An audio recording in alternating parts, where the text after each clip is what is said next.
So My pleasure. moving on to the next question.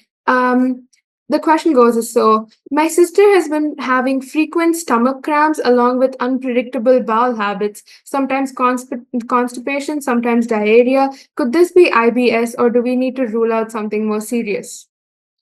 Depends on the multiple factors. We actually don't just directly jump to IBS. Yes, there is a possibility that this is IBS. But usually, when a clinician approaches these kind of symptoms, we have to look for other features that are worrisome as well. We go through a sequence of evaluations wherein we try to see if this is something more dangerous or more sinister. Because IBS is a condition which is a complex of symptoms in which you have abdominal pain, you have altered bowel habits. It could be diarrhea, constipation, or alternating diarrhea and constipation. If somebody young is coming to us with these kind of symptoms, there are multiple other things that we need to think of. First of all, just like in GERD, we look for other features that can point towards a more serious problem, like inflammatory bowel disease, like other malabsorptive conditions like celiac disease, things like that we have to think of and rule them out first. So if somebody like this presents to me, what we do is we set them up for us a few simple tests, things like inflammatory markers, and we look for other problematic symptoms, things like if this patient has some bleeding in the stool or is losing weight, then it points towards something more inflammatory, more aggressive, more dangerous. So we go through a sequence and we test for those kind of conditions very empirically, and then we come to our conclusion. If those tests are negative, then we say, hey, most likely this is IBS. And what do you think is like the most common cause for IBS? Like, would you point it out to like antibiotic use or any past gut infections? There's no one cause as such for IBS. It's a very long list of possible derangements in your intestines. Your intestines are a very complex organ.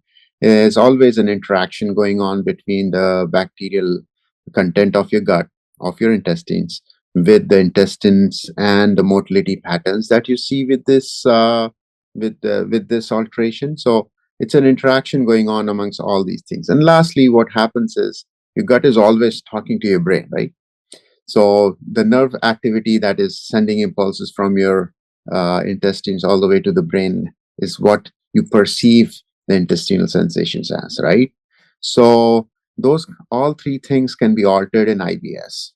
So there's not one cause, but it's a complex interaction between all these 3 to 4 things that can lead to your symptoms in IBS. Mhm. And doctor, do you find that patients often complain to you that their IBS symptoms get worse before their periods? Yes, because physiologic changes happen in a female when they're approaching their menses. Uh, Things like pelvic congestion happens. Things like uh, alteration in the motility patterns happen when you are approaching your periods, and that can cause increased sensation.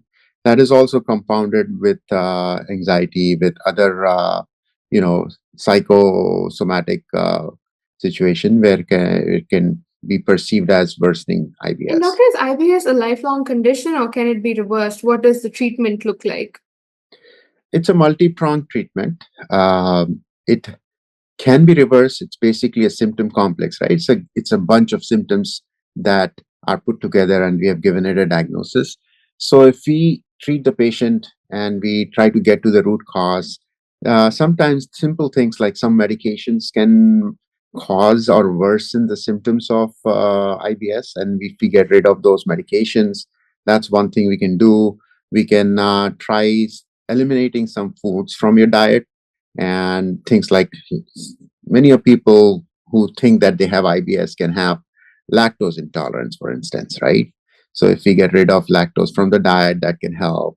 There's lots of other subsets of patients that have isolated food allergies, very common peanut allergies, nut allergies, sesame oil, sesame seeds, other nuts can also be a very common cause. A lot of these things, milk protein allergy, wheat allergies, all of these food allergies can also cause the common symptoms of bloating, diarrhea, and cramping. So all these things, if we identify these type of intolerances, I think IBS can be treated successfully. Yes. And doctor, why do you find that patients often complain of getting tired or foggy when their IBS flares up? Um, it's a combination of things. It's if it's related to something like celiac disease or something that itself can cause the fogginess of the brain. Um, as I said, it's all about the sensations. The other thing that is very important is IBS is always associated, or most of the times is associated with anxiety and depression. So it could be that the gut symptoms are worsening your depression itself and can cause changes in your sleep cycle. All of these factors can lead to complaints like brain fogginess, increased tiredness, fatigue, you know. But we have to take that with a pinch of salt. We cannot fully pin this on the IBS because of its association with other psych conditions, other things. We always have to think and make sure that it's not a primary problem, like simple things like, if you have malabsorption, it could be B12 deficiency, and that is something that we have to check specifically and rule it out before we actually say, oh, it's nothing, it's just IBS. And doctor, do you always need to do a colonoscopy to diagnose IBS? No, it's not a first line suggestion. What we end up doing is we first look for other worrisome symptoms. Things like if somebody is bleeding, somebody is greater than 50 years of age, and he's starting to have symptoms at that age, whereas before he was totally fine. In those kind of people, if somebody is losing weight, if somebody has nocturnal diarrhea, what we say is if somebody has to wake up in the middle of the night and poop, that is definitely uh, a different problem because that's a more severe symptom, right? If it's making you wake up from the sleep and making you go to the washroom and have poop, that's called nocturnal diarrhea, and that's one of the alarm symptoms too. So we're looking for these kind of symptoms before we decide whether to do the colonoscopy or not. In these kind of individuals, if these symptoms arise, then we do the colonoscopy first rather than just uh, diagnosing them with IBS. Doctor, could you tell us a little bit more about IBS-C and IBS-D? What's the difference between them and can they switch over time? Yes, IBS-C, IBS-D. What the GI doctors did. They sat together, especially the doctors specializing in the functional bowel disorders. They gave us criteria to diagnose IBS, right? So IBS basically is a condition in which you have abdominal pain, cramping, bloating, and it is associated with alteration bowel habits. Okay, the type of bowels you have could be loose or could be hard, and sometimes what we say is that sometimes the patient goes in with a few days of loose stools that is altered with days of hard stools. And sometimes that can also alternate with normal stools. So IBS-D is IBS-diarrhea. It's this diarrhea subtype of IBS, right?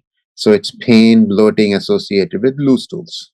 And on the flip side, IBS-C is people who have pain, bloating associated with decreased stool frequency, which is constipation. So sometimes these fluctuate in between, and they're called as IBS mixed. So the type of pathophysiology is slightly different. It's a more motility issue. If the motility is slow and then you don't poop enough, it's called IBS-C. Whereas in which you have an alteration of bacteria, motility is fast, you end up having more frequent stools associated with the pain and bloating. It's called IBS-D. You know, Mhm. they do fluctuate, and sometimes people end up having what we call as IBS mixed. Could you just tell us more about how probiotics would relate and or help patients with IBS? Probiotics are still a work in progress. Um, it's not exactly a one plus one, two kind of a science. You know, we have trillions and trillions of bacteria living in our body. As such, a human being is a walking ecosystem.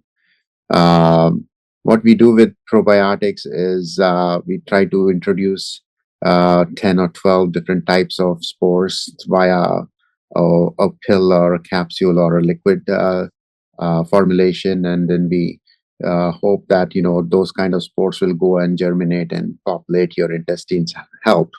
Um, every square centimeter in the body, in the intestines, actually, every square centimeter has a billion bacteria, and it's a billion bacteria, 10,000 different types of it. That's usually how uh, the variety of bacteria is there. It's very, very heterogeneous. So, you know, if we are to kind of think that, hey, you know, we're going to give a few months of probiotics and kind of change the whole system, it's a little futile, you know. But um, in people who have a severe alteration, dysbiosis, like we've known people who have been on antibiotics for months and months for various conditions, or people who are on chemotherapy, or people who are on very selective diet because of intolerances. These are type of people with other systemic conditions. They have a severe, what we call as dysbiosis, meaning an alteration in their gut bacteria. In those subsets, a small subset of people, probiotics seems to be helpful. There are conditions like, you know, C. diff colitis, let's say. It's a specific infection. We treat it with severe antibiotics that leads to a complete wipeout of your gut bacteria. So we kind of have to help them, and those are the type of people who will benefit from a course of probiotics.